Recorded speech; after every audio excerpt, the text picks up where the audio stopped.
सभी को नमस्कार, आदाब। मैं ऋचा जैन आप सबका स्वागत करती हूँ, इस्तेमाल करती हूँ। आज के सेशन सुन खामोशी की सलाह आती है, a discussion on Indian classical music and its inclination and also its influence on film industry. संगीत की जहाँ तक बात होती है उसकी परिभाषा देना बहुत मुश्किल काम है, लेकिन अगर ये कहा जाए कि सृष्टि की धड़कन का भी संगीत है तो ये कहना गलत नहीं होगा। क्या कोयल की कूक संगीत नहीं, हमारी श्वास सांस सोहम की ध्वनि संगीत नहीं, और ये जो दिल धड़कता रहता है क्या ये ताल नहीं? तो इसका मतलब ये हुआ कि सृष्टि की का आधार संगीत ही है। मूल तौर पर संगीत की दो ब्रांचेस निकलती हैं, शास्त्रीय और लोक संगीत। 12 स्वर और 22 श्रुतियों में सिमटा ये संगीत समुद्र समान है, जिसमें राग रागिनियाँ, बंदिशें, ताले सब कुछ आता है। और इसकी गहराई समझने के लिए संघर्ष, मेहनत, साधना, धैर्य इन सब की आवश्यकता रहती है। लेकिन आज की पीढ़ी को देखा जाए तो टेक्नोसादी पीढ़ी है, इंटरनेट एक्सप्लोजन है, बटन दबाते ही किसी भी तरह का संगीत आप सुन सकते हैं, विदेशों का, अपना रॉक, पॉप और कई तरह के जैज संगीत। तो इन स्थितियों में हमारी जो संस्कृति, भारतीय संस्कृति का जो संगीत है उसका सिग्निफिकेंस कितना रह जाता है। और इसके अलावा डिस्कशन ये भी रहेगी कि शास्त्रीय और लोक संगीत का फिल्म इंडस्ट्री पर कितना प्रभाव रहा। क्या फिल्म इंडस्ट्री ने उसे प्रमोट किया या फिर उसका स्तर दिया? तो इसी पे चर्चा रहेगी। सौभाग्य है कि आज हमारे साथ रहेंगी पैनलिस्ट हैं। सबसे पहले नाम लेना चाहूँगी चक्रवर्ती का। 30 वर्ष से ऊपर दूरदर्शन में कार्यरत रहे और अपने कार्यकाल में उन्होंने कई साहित्यिक और सांस्कृतिक कार्यक्रमों का आयोजन किया। सेवानिवृत्त होने के बाद उन्होंने कई चैनल्स का निर्माण भी किया। लेखक हैं, संपादक हैं, कई डॉक्यूमेंट्रीज भी बनाई, जैसे नूरजहां जी पर, कमल हाफिज़ जी पर, सलीम चौधरी जी पर, दिल्ली साहब पर, सादत हसन मंटो के दस्तावेज नामक रचनावली को उन्होंने संपादित भी किया है।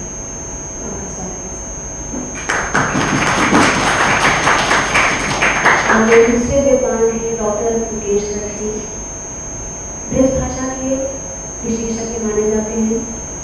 84 इयर्स पुरानी पत्रिका है, संगीत पत्रिका, और इसका इन्होंने 36 साल संपादन किया है। इसी के साथ साथ इनकी एक्सपर्टीज है स्वरलिपियाँ लिखने में। अक्सर हम लोग जानते हैं कि जो भी संगीतज्ञ हैं वो स्वरलिपि मानी नोटेशन किसी भी गाने के बता पाते हैं, लेकिन डॉक्टर साहब की ये खासियत है कि वो स्वरबद्ध और तालबद्ध करके लिख पाते हैं, बहुत कम लोगों को क्षमता होती है। साथ ही साथ 15 साल से वो as music critic Bharat Times जैसे प्रतिष्ठित न्यूज़पेपर से लिखते रहे हैं। और सबसे अच्छी बात ये है कि मेरे ख्याल से एकमात्र एक ऐसे क्रिटिक हैं, क्यों मैं ये बोल रही हूँ इसीलिए क्योंकि उन्होंने संगीत की आलोचना समाज की नज़र से की। इसका अर्थ ये है कि अक्सर हम म्यूजिक क्रिटिक्स को देखते हैं, कहते हैं कि ये इतना अच्छा नहीं गाया, इतना अच्छा इन्होंने नृत्य नहीं किया, लेकिन ये कोई नहीं समझ पाता कि उस कलाकार की स्थिति क्या रही है, उसका संघर्ष क्या रहा, और किन संघर्षों का सामना करके उसने अपनी परफॉर्मेंस की प्रेजेंटेशन दी। तो ये सेंसिटिविटी काफ़ी क्रिटिक्स में माफ की जगह नहीं होती है, क्योंकि वेस्टर्न डांस में इसलिए मैं बोल सकती हूँ कि संघर्ष बहुत लंबा और बड़ा रहता है। साथ ही साथ डॉक्टर गर्ग एक संस्था चलाते हैं संगीत संगत के नाम से। 112 ब्रांचेस हैं जिसमें कई युवा संगीत विद्यार्थियों को, आर्टिस्ट को प्लेटफॉर्म दिया जाता है। हम आपका भी स्वागत करते हैं। हमारे पीछे पैनलिस्ट का जो मुस्तफा खान साहब हैं वो भी रस्ते में हैं, पर उनका मैं इंट्रोडक्शन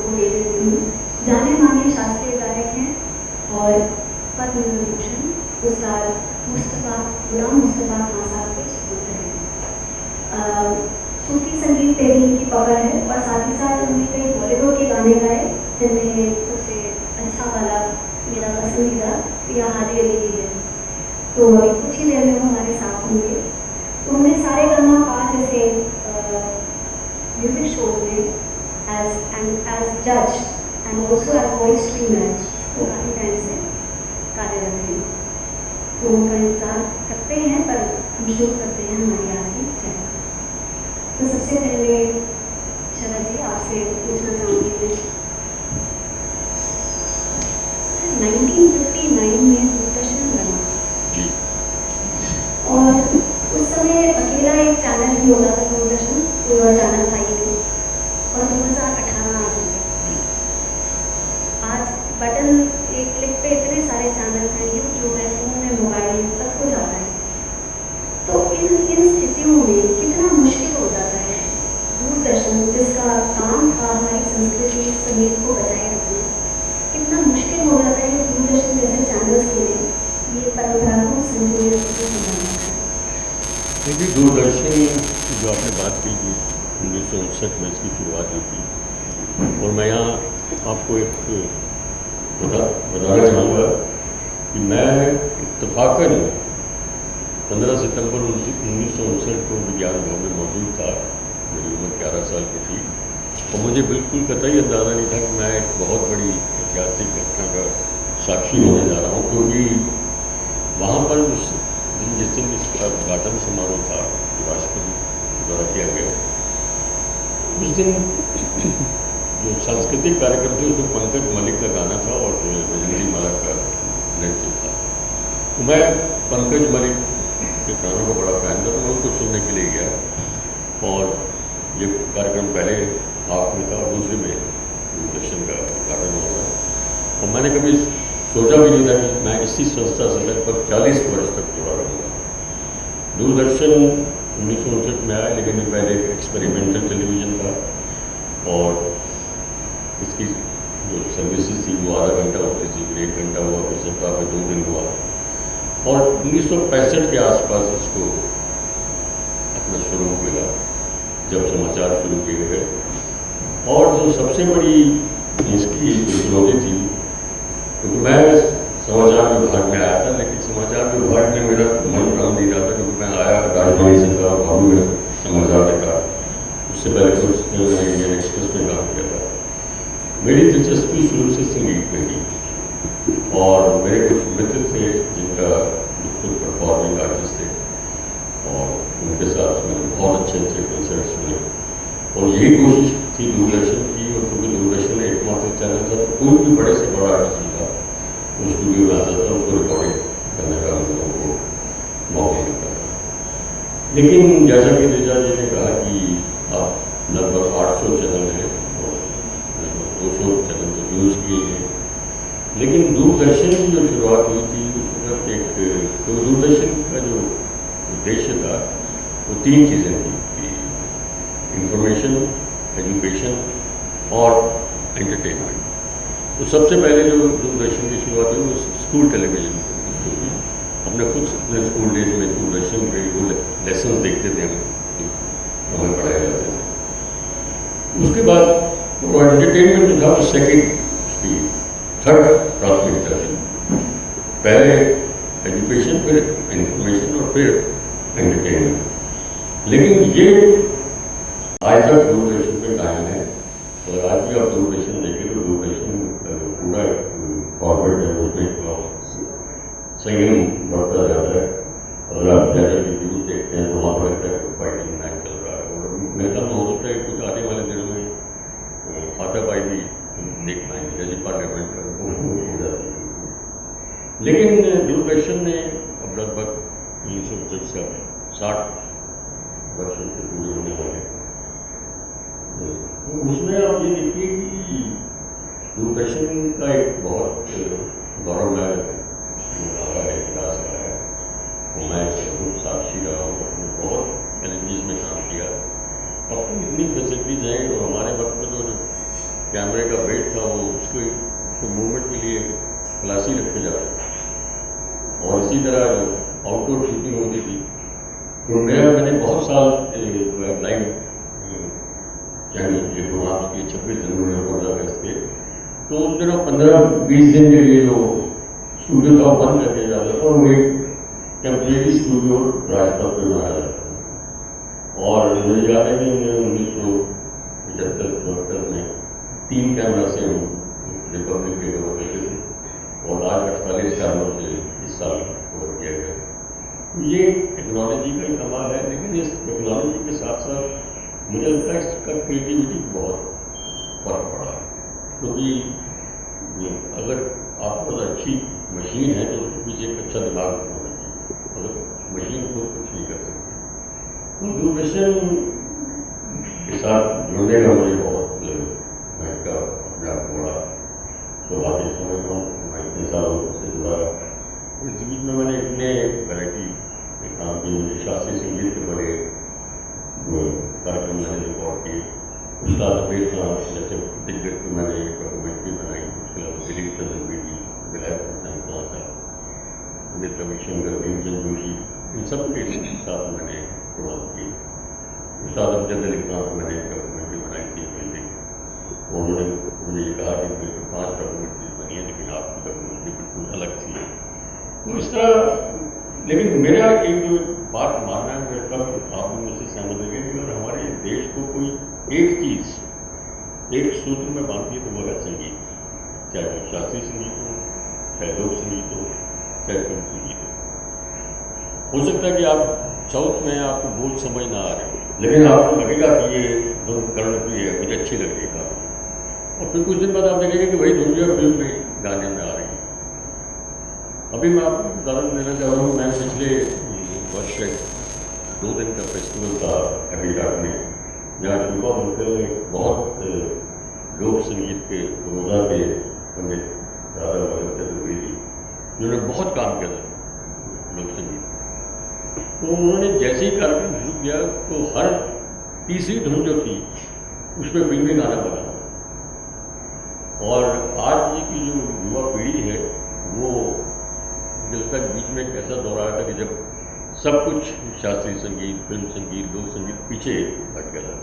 लेकिन आज उसका रिवाइवल है। आज यूथ अपनी दिलचस्पी ले रहा है और इसका बहुत बड़ा श्रेय मैके सोसाइटी को जाता है, जिन्होंने बहुत ही पूरे देश में लेक्चर डेमोन्स्ट्रेशन के कार्यक्रम आयोजित किए और जिसमें बहुत बड़े बड़े कलाकार, नृत्य के हों, संगीत के हों, वादक हों, गायक हों, उन्होंने उसमें शिरकत की और उसका भरपूर फायदा युवाओं को हुआ। और इधर जो युवा जो था वो पहले क्लासिकल रेडियो पे या टीवी पे देखते हुए बंद कर देता था, और आज आप देखें तो ऑडिटोरियम जो कंसर्ट्स हैं उसमें सबसे ज़्यादा युवा नज़र आएगा। तो ये एक बहुत पॉजिटिव साइन है। लेकिन हमारे साथ मुकेश जी बैठे हैं, तो मुकेश जी की तो ये संगीत पत्रिका उनकी घर की पारिवारिक पत्रिका रही है। इनके पिता काका जी ने उसको शुरू की थी और काका खुद जो जब अपना कैरियर एज संगीत किताब के रूप में किया था, कुछ कारणवश वो संगीत छोड़ के उन्होंने बहुत अच्छी चित्रकारी की और पोर्ट्रेट बनाए पंडित रविशंकर के, अली वर्मा के, और उसके बाद उन्होंने संगीत पत्रिका शुरू की और आज 50वें वर्ष में प्रवेश 84 होने वाले हो। तो उसके अंक भी जो है उतने जिसे कहते हैं कलेक्टर्स इशूज रहे हैं वो। और मुझे इस बात का कहते हुए अच्छा लगता है कि मुझे पत्रिका पिछले 20-25 साल से रेगुलरली उसका पाठक हूँ। तो शास्त्रीय संगीत की जो बारीकी हैं वो दूसरा ये सर मैं आपसे से पूछना चाहूँगी कि आपने कहा कि अक्सर फिल्मी संगीत में हमें लोक संगीत और शास्त्रीय संगीत के अंश मिल जाते हैं। आपको मुझसे पूछना चाहूँगी तो जैसे नए नए गाने अभी कल की फिल्म रिलीज हुई, जिसमें एक दिल है एक जान है, जो गाना है बहुत खूबसूरत कॉम्पोजिशन, वो राम कल्याण पे आधारित है और मेरा दूसरा है जवानी राग भैरव है। तो क्या फिल्मी संगीत जब वो शास्त्रीय संगीत के राग रागिनियाँ लेकर उसको पॉपुलराइज करता है, क्या रागों का इस तरह से पॉपुलराइज होना ठीक है, या फिर उन्हें उनके पक्के तौर पर ही सुना और गाया जाना चाहिए? बड़ा टिपिकल सवाल है, और क्या ठीक है क्या गलत है इसे कहने से पहले ये देखना ज़रूरी है कि ये राग बना कैसे है। राग जन संगीत से पैदा हुआ है, लोक से पैदा हुआ है, फिर उसमें दिमाग लगा के उन रागों में बहुत से प्रकार उसके बनाए गए, बहुत सी वैरायटी बनाई गई, वो हुआ। लेकिन जो चीज़ इंसान की चीज़ है उसे आप फिल्म में इस्तेमाल करें, चाहे क्लासिकल फॉर्म में इस्तेमाल करें, कहीं भी इस्तेमाल करें, वो अल्टीमेटली इंसान को इंसान से जोड़ेगा, तोड़ नहीं सकता। अब आप बहुत शुद्धतावादी हैं और क्लासिकल म्यूज़िक के शौकीन हैं और कलाकार हैं, तो आपको लगेगा कि राग में ये क्यों कर दिया और वो क्यों कर दिया। इस सवाल पर आने से पहले ये जान लेना ज़रूरी है कि राग का पूरा विकास पुराने रागों को तोड़कर ही हुआ है। कोई चीज़ विशुद्ध चली आ रही हो ऐसा हुआ ही नहीं। शुद्धता विकास की विरोधी है। आप सोचें कि आज जिसे हम भैरव कह रहे हैं, 400 साल पहले वो आसावरी, आज के आसावरी जैसा था वो भैरव। आज हम भैरव कह रहे हैं, वो आज भैरव कह रहे हैं। उस ज़माने में उसे आसावरी कहते थे। आज आसावरी बिल्कुल दूसरा राग है। तो ये जो बदलाव चलते रहते हैं, ठाठ बदल गया। पहले शुद्ध ठाठ काफ़ी होता था, आज बिलावल होता है। तो ये जो बदलाव है, ये बदलाव तो अपनी जगह चलते रहते हैं। कुल मिलाकर मेरा कहना ये है कि संगीत ही एक ऐसी चीज़ है जो कम से कम हिंदुस्तान को एक करती है, और उसमें भी सबसे ज़्यादा हिंदुस्तानी संगीत। आज माहौल कुछ और है, उस माहौल में कुछ भी कहना आसान नहीं है, ख़तरनाक भी है, पर मैं ज़ोर देकर कहना चाहता हूँ कि हिंदुस्तानी संगीत को आप न तो हिंदू संगीत कह सकते, न मुसलमान संगीत कह सकते, न क्रिश्चियन संगीत कह सकते। हिंदुस्तानी संगीत में जितना हिंदू है उतना ही मुसलमान है, और इसकी पक्की जो गवाही है वो इस बात से मिलती है कि जो 10 ठाठ माने गए हैं, उन 10 ठाठों में अगर आप अपनी पुरानी परंपरा पे जाएं, मुसलमानों के आने से पहले की परंपरा पर, तो आपको पता चलेगा कि उन 10 ठाठों में से यमन, बिलावल, खमाज और काफ़ी, ये तो हमारे यहाँ स्वरावली मूर्छनाओं में मिल जाएगी इन ठाठों की। लेकिन भैरव, तोड़ी, मारवा, पूर्वी, ये जो 4 ठाठ हैं, इनमें से एक की भी स्वरावली हमारी मूर्छनाओं में नहीं मिलती। ये सब ज्यों-ज्यों इस्लाम आया, मुसलमान आए, वो लोग लेकर आए। और आप देखिए कि आज सबसे ज़्यादा मार्मिक राग इन 4 ठाठों में मिलते हैं आपको। ऐसा नहीं है कि काफ़ी में नहीं मिलते, या बिलावल में नहीं मिलते, या खमाज में नहीं मिलते, वो तो हैं ही। लेकिन जो बहुत मार्मिक है, सोहनी सुन लीजिए आप। सोहनी हमारे यहाँ स्वरावली ही नहीं थी, मूर्छनाओं में था ही नहीं, और आप देखिए वो सर चढ़ के बोलता है राग। तो आधा संगीत हिंदुस्तानी जिसे हम कहें, उसका आधा हिस्सा अगर आप कहें कि पुरानी परंपरा से जुड़ा हुआ है तो माना जा सकता है, मगर आधा हिस्सा बिल्कुल बाद में हमारे साथ मिला है, और उसी ने इस हिंदुस्तानी संगीत को इतना खूबसूरत बनाया। तो ये बात ध्यान देने की है कि हिंदुस्तानी संगीत सही अर्थों में भारत का प्रतिनिधित्व करता है। अगर कुछ भारतीय है तो वो हिंदुस्तानी संगीत है। ये हिंदू और मुसलमान, इसका कोई मतलब नहीं है। तो मैं आपसे एक प्रश्न पूछती हूँ कि जब हम शास्त्रीय संगीत की आज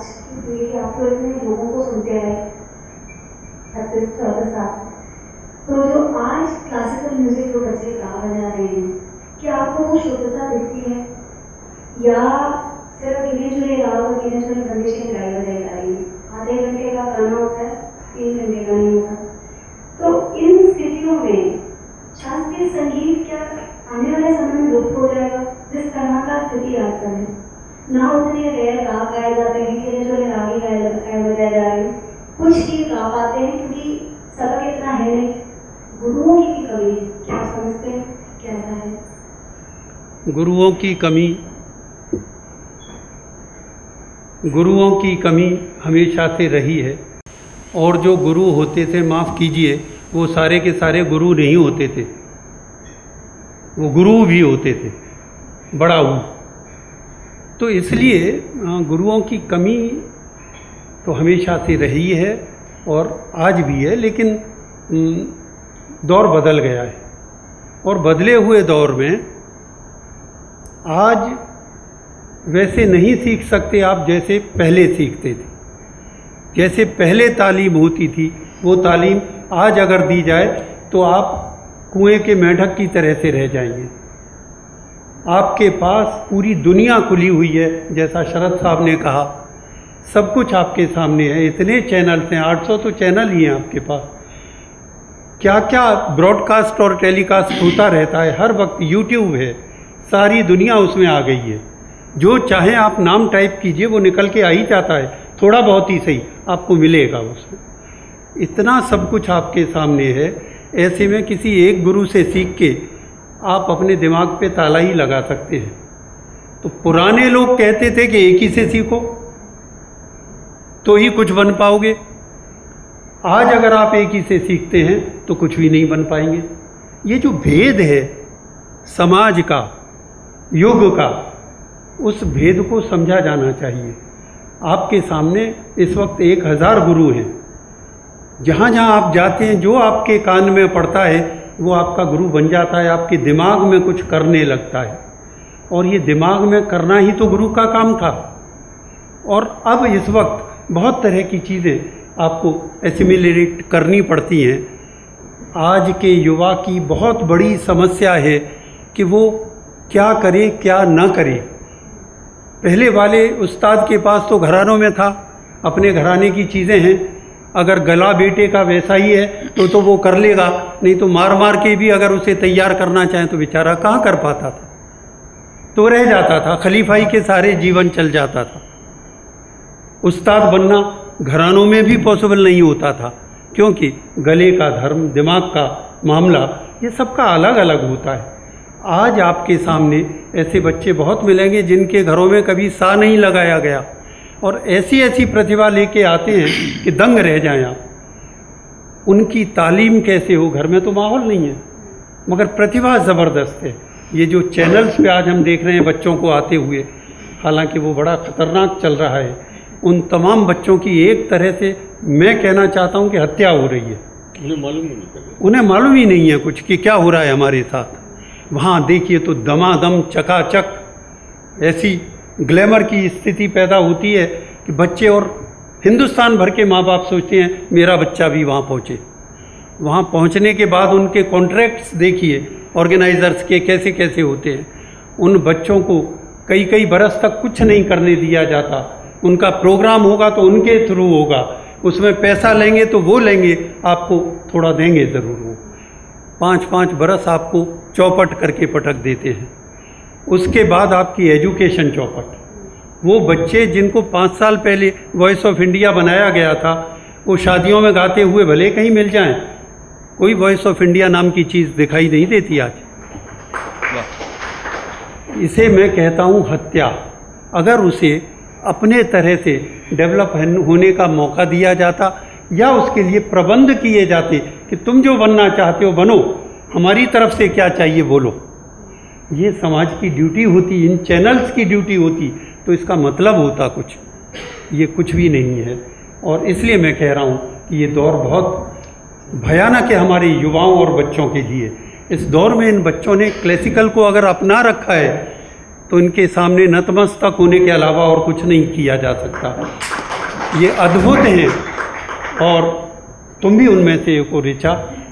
ये नृत्य करती हैं कथक, और किन संघर्षों से गुजर कर करती हैं, छोड़ती नहीं हैं। क्योंकि हमारे इन युवाओं का जो शास्त्रीय संगीत की साधना कर रहे हैं, पहले दिमाग ख़राब होता है और दिमाग ख़राब होके ही वो इसकी साधना में लगते हैं। मगर उनके सामने नमन करने के अलावा हमारे पास कुछ नहीं बचता। हम उनके लिए क्या कर सकते हैं, क्या नहीं कर सकते, समस्या है। इस पर विचार होना चाहिए और गंभीरता से विचार होना चाहिए। बहुत बहुत आभार। खालिद साहब आपका स्वागत करते हैं।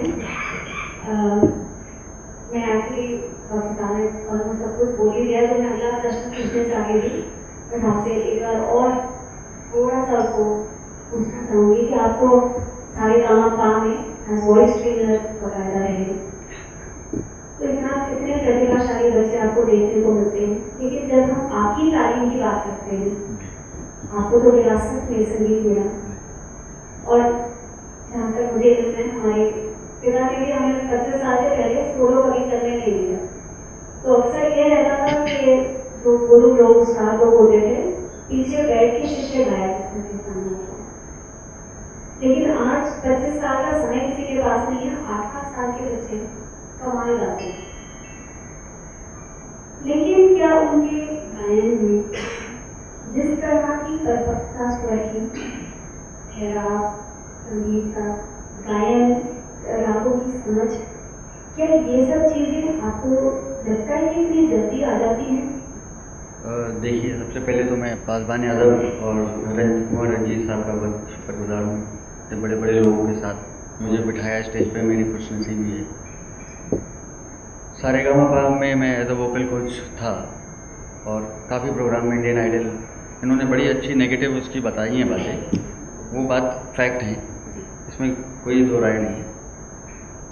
जहाँ मैं शामिल हो जाता हूँ जिस प्रोग्राम में, मेरे जैसे और भी बहुत सारे लोग हैं जो शामिल होते हैं, लेकिन मैं वहाँ जाके उनको वही रियाज कराता हूँ जो थोड़ा सा मैंने घर में सीखा है, बंदिशें, ताने वाने।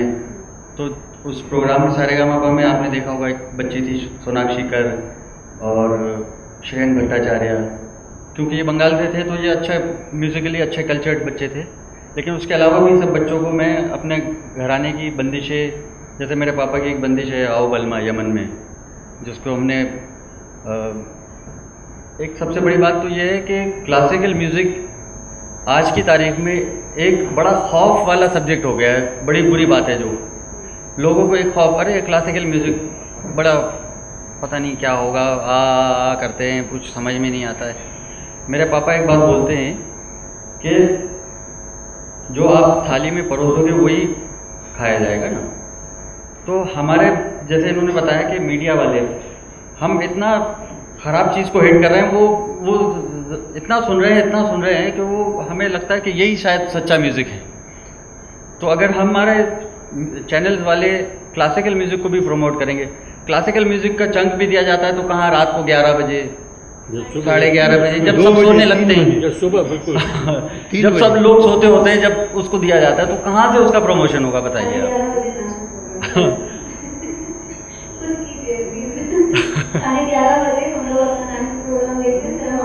हम ही लोग देखते हैं या हमारे मुताल्लिक जो लोग होते हैं, हमसे जो रिलेटेड वही लोग देखते हैं। जो आर्टिस्ट लोग होते हैं, हम बोल देते हैं कि भाई ज़रूर देखना, आज व्हाट्सअप चल गया, सबको मैसेज कर देते हैं, तो हमारे जो लोग होते हैं वो सुन लेते हैं। लेकिन जो आम पब्लिक जिसको हम टारगेट करना चाहते हैं वो नहीं सुन पाते हैं उस चीज़ को, तो प्रमोशन ही नहीं है हमारे म्यूज़िक का। तो कैसे उसको हमारे बच्चे भी नहीं, जो यंग बच्चे हैं वो क्यों एक्सेप्ट करेंगे, उसको नहीं करेंगे। पर इसी से एक रिलेटेड सवाल मैं पूछना चाहूँगी खालिद साहब आपसे कि कभी कभी ये बात उठती है कि आम तौर पर जो आम जनता है उनको इतने उस्तादों के नाम वो जानते नहीं हैं। जैसे एग्जाम्पल लिया जाए तो मुगल आजम पिक्चर में प्रेम जोगन के जो उस्ताद बड़े गुलाम अली खान साहब ने उन्होंने गाया था जी।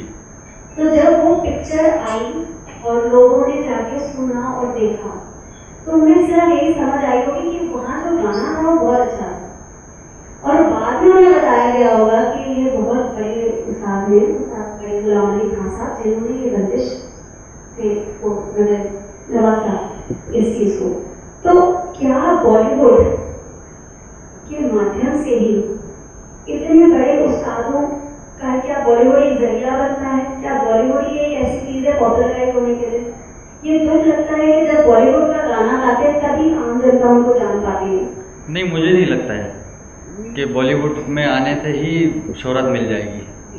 आर्टिस्ट जो है वो उसको सही ऑडियंस मिल जाए और तो उसका रिकग्निशन वहाँ हो जाता है। और बड़े गुलाम अली खान साहब ने जिस दौर में वो गाना गाया था उस दौर में अच्छे सुनने वाले लोग थे, आज जो गायब हो चुके हैं। आज के लोगों को उतनी पेशेंस नहीं है हमारे म्यूज़िक को सुनने की। मैं वही कहती हूँ कि क्या आज भी मतलब बड़े बड़े लोग, नाम नहीं लूँगी जो आज के गायक हैं, कुछ क्लासिकल सिंगर हैं, वो बॉलीवुड का गाना एक गाते हैं तो लोगों को पता चलता है कि अच्छा ये वाला गाना गाने वाले ये उस्ताद थे, बाद में पता चलता है क्लासिकल गाते हैं। तो क्या मैं वापस से बोलिए, मैं समझा नहीं। जी, मतलब आम जनता में पॉपुलर होने के लिए हाँ, क्या क्लासिकल गायकों को बॉलीवुड में गाना जरूरी है? आम जनता में, एक सिलेक्टेड ऑडियंस नहीं, आम जनता में कुछ हद तक है। वही, हाँ। यही चीज हर्ट करती है। क्योंकि वही एक माध्यम है जो बहुत जल्दी लोग कैच कर लेते हैं। जी, तो क्या ये एक हर्ट नहीं करती चीज के मतलब क्या उससे शास्त्रीय संगीत का स्तर नहीं गिर रहा? बिल्कुल गिरा तो नहीं है, क्योंकि जो क्लासिकल म्यूजिशियंस गाएंगे तो वो अपने लेवल का ही गाएंगे, वो उस नीचे उतर के नहीं गाएंगे उसको। सर क्योंकि वो हमारे शास्त्रीय संगीत का जो मूल आधार रहा वो तो अध्यात्म रहा। तो अगर जो बॉलीवुड में गा रहे हैं तो वो एंटरटेनमेंट हो गया, तो क्या वहाँ स्तर नहीं गिरा शास्त्रीय संगीत? जी एक मिनट की बात है। देखिए, जो आपका प्रश्न है, करीब रख के आपने एक एग्जाम्पल दिया मुगल आजम के अंदर बड़े गुलाम अली खान को गाना नहीं चाहते थे। ये आसिफ साहब की जिद थी और ये गाना जो है पिक्चराइज किया गया था सुरेंद्र नाथ को, जो खुद एक सिंगर थे, गेल साहब के बाद उन्हीं का नाम था। तो ये उस पर वो थोड़े से हर्ट भी हुआ कि मैं तो खुद सिंगर हूँ, मेरा प्लेबैक करवाया जा रहा है। लेकिन क्योंकि वो गाना तानसेन को पिक्चराइज किया गया तो इसलिए आसिफ साहब का कहना था कि ये क्लासिकल सिंगर ही गाना। और दूसरी बात ये थी कि आसिफ साहब के अलावा नौशाद साहब उससे जुड़े हुए थे। नौशाद साहब उनसे पहले गायक बाबा ने बीवी परोसकर और उस्ताद अमीर खान को ले गए थे, उन्होंने शबाब में उसका इस्तेमाल किया। लेकिन ये आप कह सकते हैं कि अगर क्लासिकल म्यूजिक में के आर्टिस्ट जो हैं, जो कि बिल्कुल शुरुआती तौर से जाते हैं, एक बहुत बड़े शास्त्रीय गायक थे विनोद चंद्रू, वो 30s में गा रहे थे, तो जो ग्रामोफोन का पहला रिकॉर्ड बना वो बना विनायक का परिवर्तन किया हुआ। तो शास्त्रीय संगीत, शास्त्रीय का जो है उसका योगदान तो बॉलीवुड का रहा है। लेकिन मैं समझता हूँ कि अगर वो अच्छा हल्दी है मेट वाला टीचर हो जाए तो सोने में स्वागत हो जाए।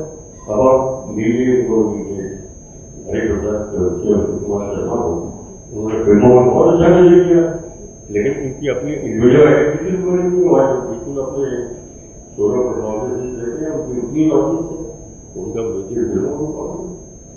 और फिल्मों में बड़े ऐसे लोग थे जो शास्त्री से समझ से बदल हो थे, जिन्हें बगाजा करेंगी, कायम साहब से बगाजा करेंगी, प्रसाद साहब से बगाजा शास्त्री करेंगे।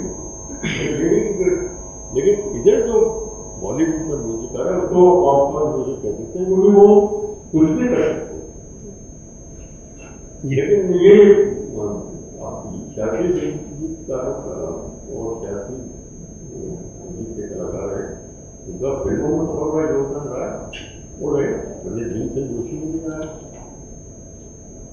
योगी अमरकर ने भी गाया।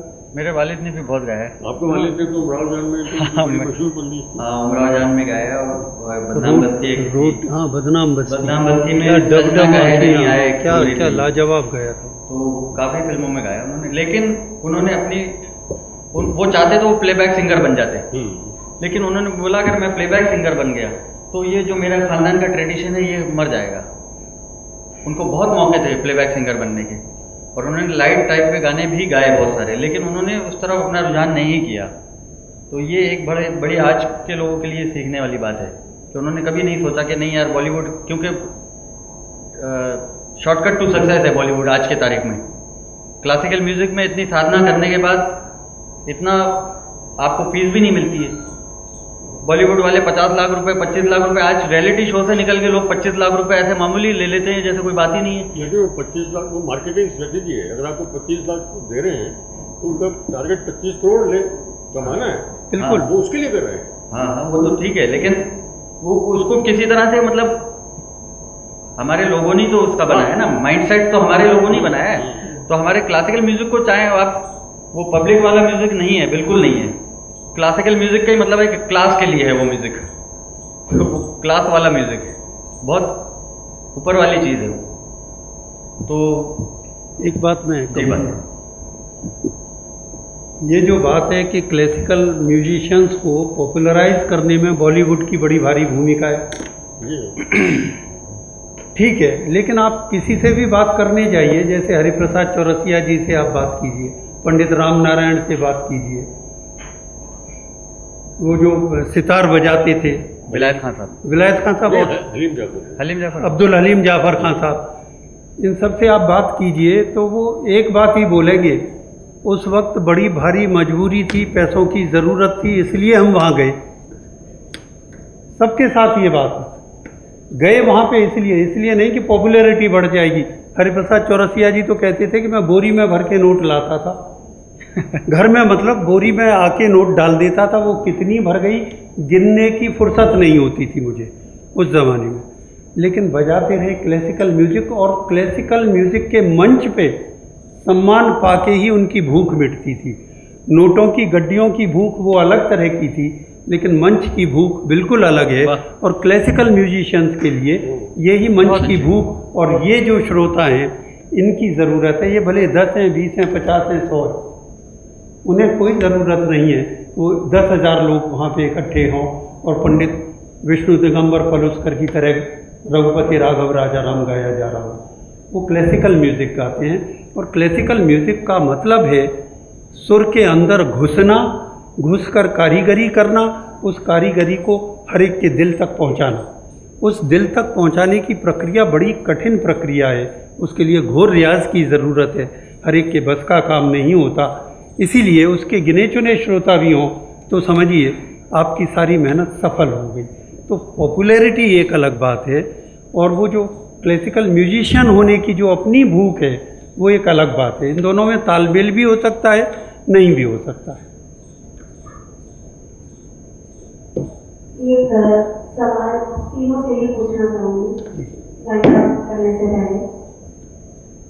हम अक्सर कहते हैं कि युवा पीढ़ी, उन पे ही ब्लेम डाल दिया जाता है कि उनका रुझान अपनी संस्कृति की तरफ नहीं है, चाहे वो शास्त्रीय संगीत, नृत्य, लोक नृत्य, जिसे हमारी नजर में म्यूजिक और डांस की जो एरिया है, कि उनका रुझान नहीं है हमारी तरफ। लेकिन क्या हमारा सिस्टम उनको अपने पास खींचने के लिए कुछ कर रहा है? क्या आपको वो ब्रेक अगर गवर्नमेंट एक आपको गारंटी करती है कि आप क्लासिकल म्यूजिशियन हैं आपस में, तो आपको हम सस्टेनेंस के इतना अलाउंस देंगे या इतने प्रोग्राम देंगे? मैंने ये तो देखा है कि बड़े बड़े आर्टिस्टों के लिए हर समय स्ट्रगल रहती है कि अच्छा इतने बड़े कार्यक्रम में करने के बाद कब काम। तो इन स्थितियों में जब अपॉर्चुनिटीज सिस्टम नहीं दे रहा, जब रोटी और एक बेसिक नीड सिस्टम ही नहीं दे रहा, तो क्यों यूथ को हम जिम्मेदार बताएं? जब किसी एक यूथ को 1 करोड़ का पैकेज मल्टीनेशनल में मिल सकता है, तो 20,000 की नौकरी क्यों करेगा? तो कभी सिस्टम जिम्मेदार है, फिर यूथ को क्यों हम ब्लेम करते हैं? नहीं, इसमें कोई इंडिविजुअल को या किसी एक वर्ग को आप पूरा जिम्मेदार बताएं, वो तो होता ही नहीं है। समाज में पूरा समाज ही जिम्मेदार रहता है। अब उसमें कौन ज़्यादा शक्तिशाली है वो ही खींच के ले जाता है, वो एक अलग बात है। पर आप देखिए कि आज शास्त्रीय संगीत को सुनने वाले जितने श्रोता बढ़े हैं उतने इससे पहले कभी भी नहीं होते थे। आज ये कम दिखाई दे रहा है टीवी वगैरह की वजह से, वरना आप अब से 20 साल पहले की स्थिति में जाएं, खचाखच भरे हुए ऑडिटोरियम्स होते थे।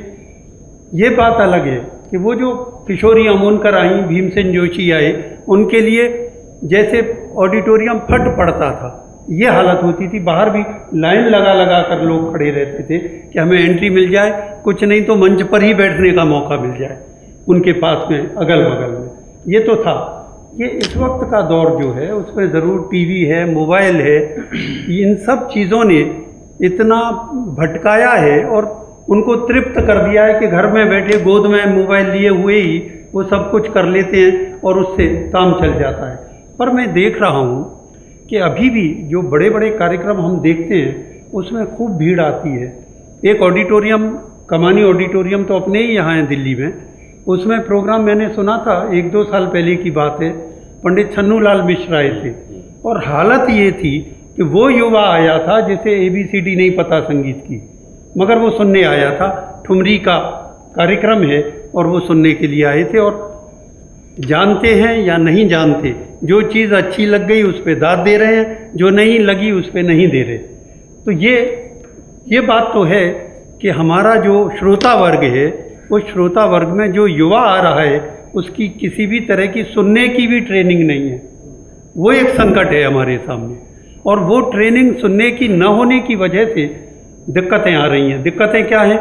जैसे उन्होंने कहा कि साहब एक उस्ताद जी आए और उन्होंने लय इतनी धीमी कर दी, इतनी धीमी कर दी कि वो जो तबला वादक है संगत करता हुआ वो सम मार के चला गया और बीड़ी पी के आया तो फिर दूसरी सम आ गई। तब तक ये मजाक उड़ाया जा रहा था उस्ताद आमिर खान साहब का, ठीक है ना। ये पंडित जी उड़ा रहे थे मजाक कमानी ऑडिटोरियम में, और पूरा युवा वर्ग तालियां बजा बजा कर दाद दे रहा है, वाह क्या बात कही आपने। ये भी शुरू हो चुका है और ये बहुत ख़तरनाक बात है। हमारी जो भी परंपरा है जिसके पीछे हमारे पुरखों ने जान लगाई है, उन्होंने अलग अलग चीज़ें पैदा की हैं, कितनी साधना से पैदा की हैं, उसकी कद्र करना सिखाना हमारा काम है। हमारे युवा को कुछ नहीं पता है, उसे पता कैसे चले, ये हमारी प्रॉब्लम है आज। सिस्टम तो बाकायदा कर रहा है। देखिए कि NDMC जो है वो नेहरू पार्क में कंसर्ट करते हैं। मुझे याद है कि जैसे परसों हाल था बरसे दिन आंधी तूफान आया है, वैसे ही तूफान जो सुबह पंडित दीन जोशी आया था और वैसी ही आंधी आई और जैसे ही उन्होंने गाना शुरू किया बूंदाबांदी शुरू हो और ज़्यादा युवा थी और वो भीगते रहे और उनका गाना सुनते रहे और पंडित जी ने खुद लोग छाता बदलते रहे उनके। लेकिन ऐसा होता है अपना दिल्ली में तो खास वजह है कि उनको हर चीज़ का पास चाहिए। कल इसका पंखे को बुक कर होता 3,500 टिकट थी, हाउसफुल था, सबसे लो टिकट थी 800 रुपये। एक ये भी फायदा है कि साहब जितनी महंगी टिकट लेके आप देख रहे हैं वो चर्चा कर सकते। अगर आप अच्छे आर्टिस्ट को मुफ्त कर रहे हैं तो कहेंगे ठीक है, मुझे मुफ्त हो रहा है, ठीक है। सिस्टम तो करता ही है। दूरदर्शन ने आपको आर्काइव में काम किया, आपने देखे हो कितना बनाना है, कितनी अहम रिकॉर्डिंग है। ऐसे में ये बताना चाहूँगी कि 2 साल मैंने दूरदर्शन आर्काइव में एज काम करते हैं, तो वहाँ पर ये सब होता था कि दूरदर्शन के पास तकरीबन 50,000 घंटे की रिकॉर्डिंग्स हैं और 1939 से उस्ताद खाना जैसे लोगों की बहुत पुरानी नेशनल प्रोग्राम रिकॉर्डिंग। लेकिन Doordarshan archive in comparison to other channels उनके पास इतना पॉइंट नहीं है कि उनको मार्केट कर सकें। सिर्फ एक वक्त का काउंटर होता है ऑल इंडिया रेडियो पर, या कभी कभी आपको दिल्ली हाट में मिल जाएगा, आइए दिल्ली हाट में। तो अनफॉर्चुनेटली फंड्स की कमी हम लोग गवर्नमेंट के जो चैनल है वो कंप्लीट करेंगे सारे बाकी चैनल से, तो फिर संस्कृति का जो बढ़ना है वो भी हटक जाता है। एक चीज़ मैं कहना चाहूँगा, क्लासिकल म्यूज़िक में जब से कॉर्पोरेट्स आ गए तब से भी और कबाड़ा हो गया है, इसलिए कि ब्रांडिंग हो गई है।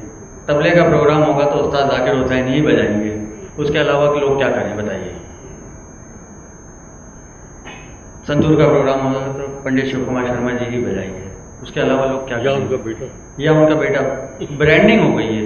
और कॉर्पोरेट्स ने एक लिस्ट बना दी है, जैसे होटल में हम जाके मेन्यू कार्ड होता है ना कि गाने के लिए इसको बुलाएंगे, संतूर के लिए इसको बुलाएंगे, बांसुरी यही बजाएंगे, सरोद यही बजाएंगे। जब इस वजह से भी एक बहुत बड़ा नुकसान हुआ है क्लासिकल म्यूज़िक का, क्योंकि बाकी लोग फिर मेहनत क्यों करेंगे, वो डिसहार्टन हो जाते हैं। एग्जैक्टली। अगर मुझे एक सेकंड के लिए लीजिए। ये आपने बहुत अच्छी बात कही है, डिसहार्टन हो जाते हैं वो।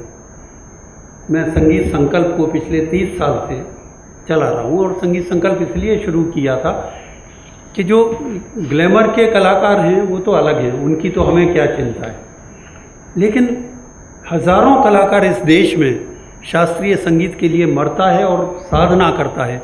उसके घर में कोई नहीं जानता संगीत, सुबह वो लेके हारमोनियम या तानपुरा बैठता है, करता है, तो घर वाले भी बोलते हैं कि नींद मत खराब कर, अड़ोसी पड़ोसी भी बोलते हैं कि ये क्या लगा रखी है यार, इसने तो बर्बाद कर रखा है हमें। ऐसी परिस्थिति के बावजूद वो लगातार रियाज करता है, घर से बाहर भाग के कहीं कोई जगह ढूंढ के। ऐसे हज़ारों कलाकार हैं और वो क्लासिकल छोड़ नहीं सकते। आप उनसे लाख कहिए कि भजन गा लो, कव्वाली गा लो, गज़ल गा लो, लेकिन वो गा भी लेंगे तो लौट फिर के क्लासिकल में आएंगे। ऐसे हज़ारों कलाकार हैं, मेरे ही संपर्क में हैं। उन सबको हिंदुस्तानी संगीत छोड़ने का बिल्कुल मन ही नहीं करता उनका, और नौकरी कहीं और करके किसी तरह रोटी चलाते हैं और क्लासिकल म्यूज़िक कर रहे हैं। क्या आप में से किसी को पता है कि इतने कलाकार हैं हमारे यहाँ जो जान लगा रहे हैं क्लासिकल म्यूज़िक के लिए? उसकी किसी को परवाह नहीं है। और आप कहेंगे सिस्टम का क्या मतलब है? सिस्टम का दो ही है, एक तो कॉरपोरेट और दूसरा सरकार, और तो कौन है? बाकी तो हम लोग हैं ना, समाज के लोग। ये हमें ही परवाह करनी पड़ेगी। अगर हम करेंगे कुछ तो ज़रूर कुछ कर पाएंगे। सरकार से या कॉरपोरेट से आप सोचें तो उन्हें तो अपनी थैलियाँ या अपने वोट चाहिए, उन्हें क्लासिकल म्यूजिशियन से कोई वोट नहीं मिलने वाले, तो वो आपके लिए नहीं करने वाले। या तो वो फिलॉसफी हो उनकी लाइफ की और राजनीति की, जिसमें कि वो देश में आम आदमी की उन्नति के लिए सोचते हों, तब तो एक बात है। लेकिन जब वो मुद्दा ही चला गया है, मुड़ गया है सब कुछ दूसरी तरफ, तो ऐसी स्थिति में आप उम्मीद नहीं कर सकते। ये काम अब आपको खुद करना पड़ेगा। आप और हम मिलेंगे, हम ज़रूर कर पाएंगे। और मैं गवाह हूँ इस बात का। 1000 से ज़्यादा कलाकार संगीत संकल्प में 112 शहर हैं जहाँ लगातार हमारे कलाकार क्लासिकल म्यूज़िक के सिर्फ एक से दूसरी जगह, एक से दूसरी शाखा में जा रहे हैं और आ रहे हैं। वो अपने ही जैसे कलाकारों के बीच में बैठते हैं, गाते बजाते हैं, और आप देखिए जब अपने जैसा सुन रहा होता है तो उसकी आंखों में कितनी चमक होती है। उसे मालूम है कि इसने ये जो सुर लगाया है कितनी मेहनत के बाद लगाया है। तो वो जो दाद मिलती है, वो 20, 25, 50 लोग भी हों तो उसमें बहुत खून बढ़ता है उस कलाकार का। तो ये काम हम अपने लेवल पे कर रहे हैं, लेकिन इस तरह के प्रयास बहुत बड़े बड़े लेवल पे होने चाहिए। अगर कोई संस्थाएं इस तरह का करेंगी तो निश्चित रूप से शास्त्रीय संगीत मरने वाला कतई नहीं है। कितना ही विकृत होता हुआ दिखे, वो मर नहीं सकता, क्योंकि उसकी साधना करने वाला मरने को तैयार नहीं है। नहीं, देखिए जैसे कॉर्पोरेट जो है वो ब्रांड बनाने में लगा हुआ है। अब ये देखिए कि सरकारी इनाम जो है वो 1 लाख का है, प्राइवेट ट्रांसपोर्ट का अवार्ड 11 लाख का है। तो जाहिर है कि वो उसकी तरफ मुझे ये अवार्ड मिलना चाहिए। सही बात। पैकेट पे अवार्ड क्यों ऑफिस करते थे लोग? बिल्कुल। तो ये जैसा कि मुकेश जी ने कहा, ये हमारा ही ड्यूटी बनती है। जब ये हाफिज अली खान साहब को पद्म भूषण मिला था, राजेंद्र प्रसाद हुआ, तो उन्होंने मुझसे कहा कि देखिए आप ये मुझे पद्म भूषण मत लीजिए, कुछ करना तो रात दरबारी को होते। उनको मालूम था कि ये खतरे में इस तरह का सोच चल रहा है। तो मुझे नहीं लगता इसका सरकार में बिल्कुल।